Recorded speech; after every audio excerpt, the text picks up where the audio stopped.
I am. I'll be with you. Just give me 5 minutes to get my head together, all right?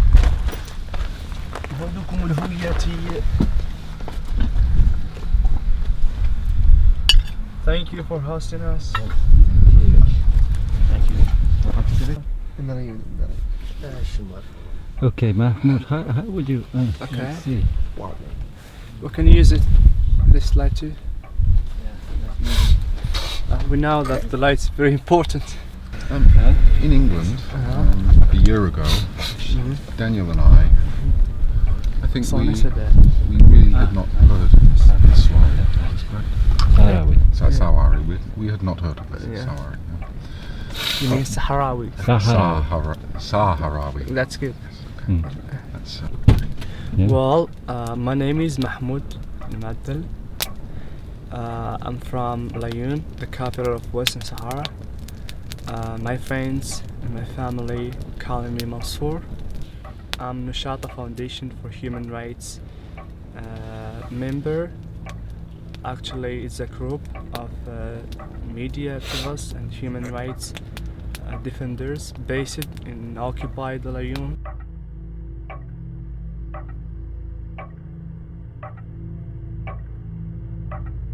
We are filming in very difficult situations. We are climbing the rooftops of the houses because فرصة ويعتقلون أو ينفذوا عملية اغتيال أو ما شابه ذلك. وهذا بالنسبة لنا نحن يؤثر على العمل ويؤثر علينا نحن. Translating is a little difficult, to translate everything. Yeah, it says that indeed he was afraid, and he and his friends, because he's aware that the footage on social media that they were doing had an impact, and it widespread, and it was being seen in other places, and that was a threat for the Moroccans themselves. Tell me your story, and please speak in the language that is most comfortable for you. اسمي مبارك أشير بداية لأنه مسألة الاسم لا نعطي الاسم يعني written by police. Okay. You can use. Check that. That's LAHs.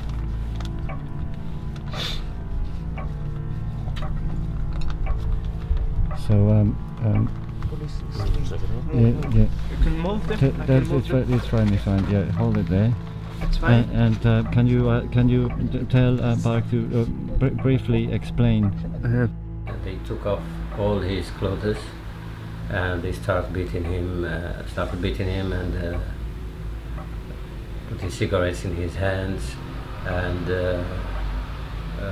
all this was being carried out of the city, in the middle of nowhere, and the ones who did it were plainclothes police, most of them, but there were also police in formal clothes, and it was all under the direction of Moroccan secret services.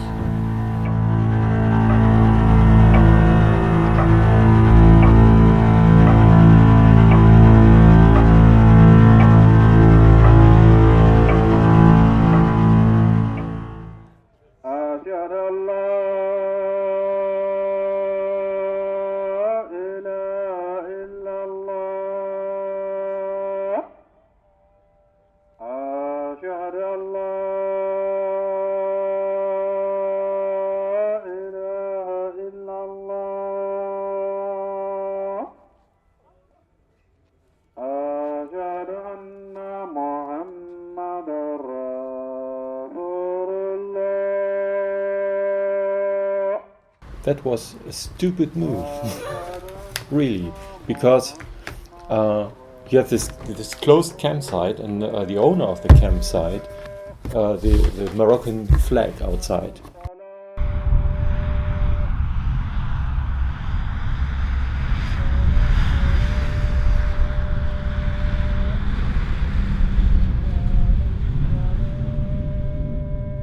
There's also the possibility that they have been watching you. They have been waiting and sitting and seeing what you were doing. I mean, they had this Daniel Smith connection. So I mean, it's just such a coincidence that they pulled out exactly at the moment. I pulled up when you pulled out. You described it very beautifully yesterday as a sort of kind of the moment when we met Mahmoud. It was almost like a dance. I feel as if I'm carrying a sort of a precious treasure. Yeah. That and I have a responsibility to get this, out of this country safely. Yeah. So we can. If we had offered them another cup of tea or asked a few more questions, they would have still been there, and the situation could have got extremely sticky. So, what is it that you're up to? Where are you going? We are going now to the border. We are monitoring the border between Morocco and the Polisario side here in the Western Sahara. So our task is to monitor the border situation, and normally it's no problem. It's very calm and quiet. We're working for the United Nations. We are military observers from different countries around the world. Working here normally 6 months or 1 year in this mission area. In terms of the referendum, apart from the fact that the UN has a responsibility and they should be looking after their human rights, currently they encourage Morocco to, which is rather a weird situation where the occupying power is given responsibility for monitoring the human rights of the population under occupation. At what stage is the current referendum? I understand that the United Nations is working on a referendum. Yes, there is a decision that should be a referendum, but it's been postponed. There is no date set for a referendum. They have negotiations now between Morocco and Polisario. They had 4th and 5th December. They had a negotiation in Geneva, Switzerland, and they will have continuous negotiations in January. But this has never took place so far, and I think this is because of France. Si l'occupation marocaine cesse, qu'ils ont leur indépendance, je ne sais pas s'ils vont s'en sortir. Je vous dis honnêtement. Il n'y a aucune économie. Vous vous rendez compte, il faut qu'ils créent une monnaie. Il va falloir qu'ils créent une monnaie. Il va falloir qu'ils créent un système administratif. Il va falloir qu'ils créent un système routier. Tout ça, c'est beaucoup d'argent. When it comes to the Security Council, France stands against all the campaigns that look to give the ability to MINURSO to monitor the human rights. So how many times has the referendum been postponed? Oh, it's since 1991 this mission started, so yes. It's getting postponed all the time. But they haven't had any negotiations for 10 years, and now they start again with negotiations, so we are happy about that. Hopefully they will be able to solve the matter. May I ask your name, please? My name is Major Thomas Malm from the Swedish Army. Nice to meet you. Years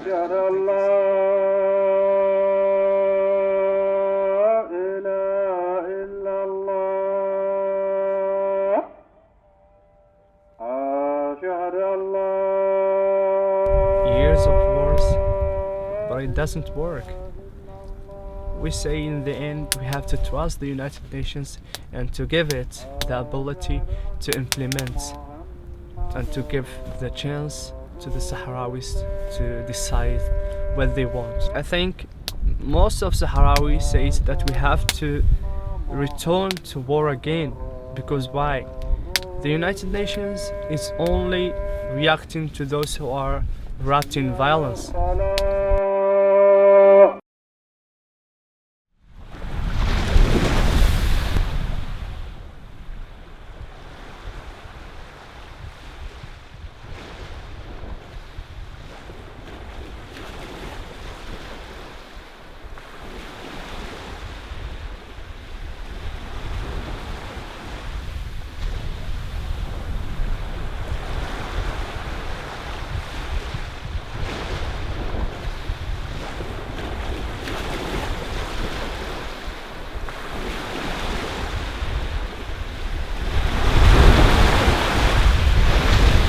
Searching for words, but we are in the Western Sahara, slightly above the border to Mauritania, and We just found out of the blue, by luck, this beautiful site here.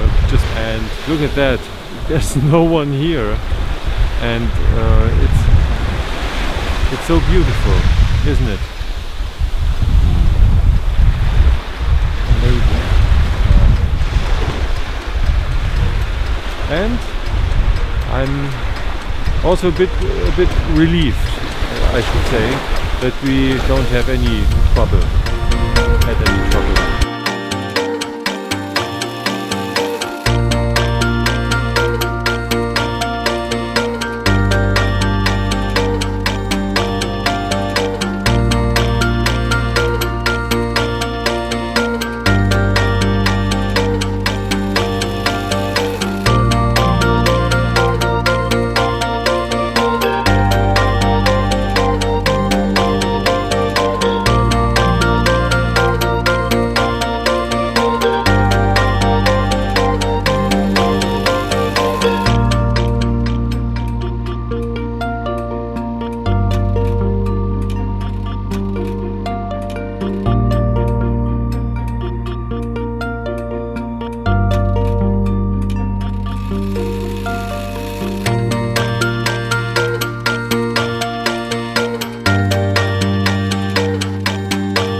You know, we rock up with our expensive vehicles and all the rest of it, and we're extremely privileged and all the rest of it. We can't understand them, they can't understand us, but we always fail to ask the most important question, which is, what do you want?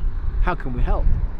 And nobody does. أنا زين عندي، أنا زين ندخلهم في العمل ديالنا، أنا زين عندي إضافة لنقطة صباح، زين عندي لو كانوا هما صوروا ريوسهم الطريقة ديال التمويه اللي جاوا بها ديال دكار. I would like them to film the way they have camouflaged their entrance, the access to the territory, because if they do it, it will be quite a good expression of the blockade, of the seizure I mean, of the blockade we are living in. All of the rallies that go there are known as Dakar. Eco Race is very recent. So that's why he said, I would like them to, if they have filmed the way they have managed to come or to camouflage with the other cars of the rally Dakar, as you call, well, that would explain much better that it was difficult for them to have access here. Yeah, good.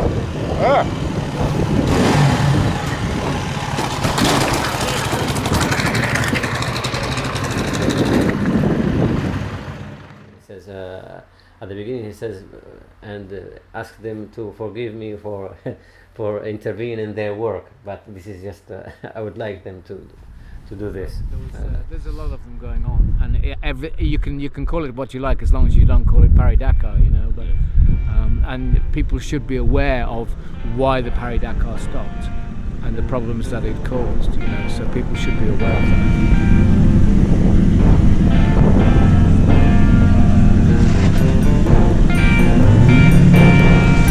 Dakar, of course, is, as it was then, going to Dakar. You know, you needed a hell of a lot of money to join it, and actually if you were a bad driver and had the money, they'd still welcome you, they just really wanted your money. So the idea gelled of really shadowing them and staying in the same hotels as they stayed in, and parking desperate MOT failures running on red diesel next to these sort of supercars.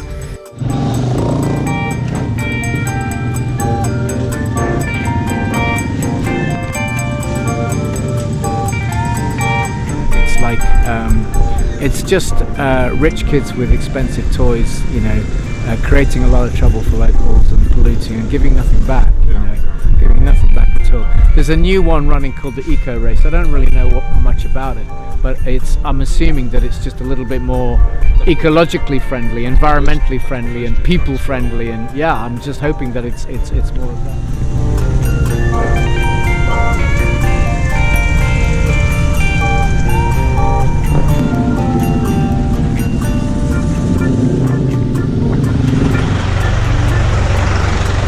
What team are you from?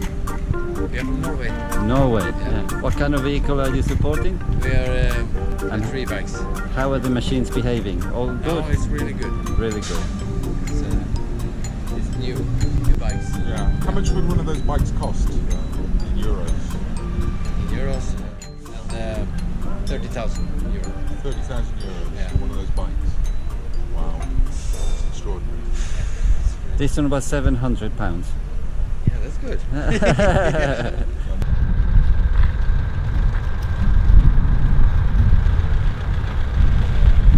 Ask him how much one of these tyres would cost to buy. Waouh! Combien ça coûte une pneu comme ça? 1000 euros. 1000 euros. C'est comme la voiture. The more expensive. Plus d'une autre voiture. So I don't know what you're going to do with those 2 vehicles. You're leaving We're them there. donating them to the charity. Yeah, no, well then that's okay, but The guy we're donating it to, who runs Legs for Africa down in Banjul, apparently is a fantastic mechanic. He knows all about us coming, and he's set to change one of them to left-hand drive. Do I understand you can convert from right-hand drive to left-hand drive? Are you all right with the right-hand drive? 4 hours, that's it. 4 hours? Yeah. Depends what you want to do. I mean, even for a donation vehicle like that, you might be better off without electronics. And are you helping them at the other end? You know, have they got the technology for the electronics? Easy. Yeah, we're very lucky at Legs for Africa because our main representative on the ground, a guy called Bob, or Bubkar Jabi, he is a mechanic and he can, and quite often changes the vehicles from right hand to left hand. In fact, I was out there last month and Bob's car had done 550,000 miles. And he classed it as like a new car. But you're having to deal with a lot of electronics in a vehicle like this. This is okay, this is no problem for you.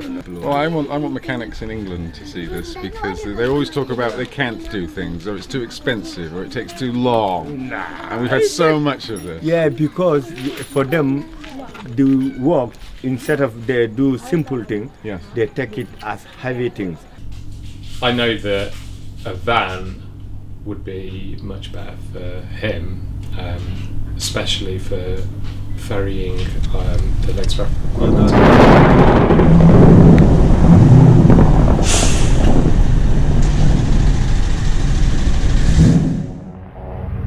Funnily enough, something that's really hits you out of the blue is the minefield coming into Mauritania, because there are no signs that there's a minefield. Way to no man's land.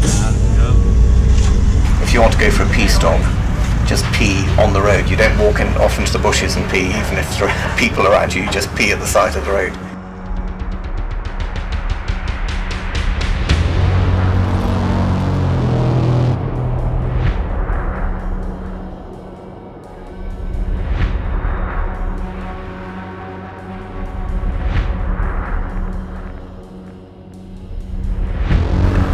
You will see the odd sort of disabled car on the side of the road, but that might be because it's been stripped by because it broke down or whatever.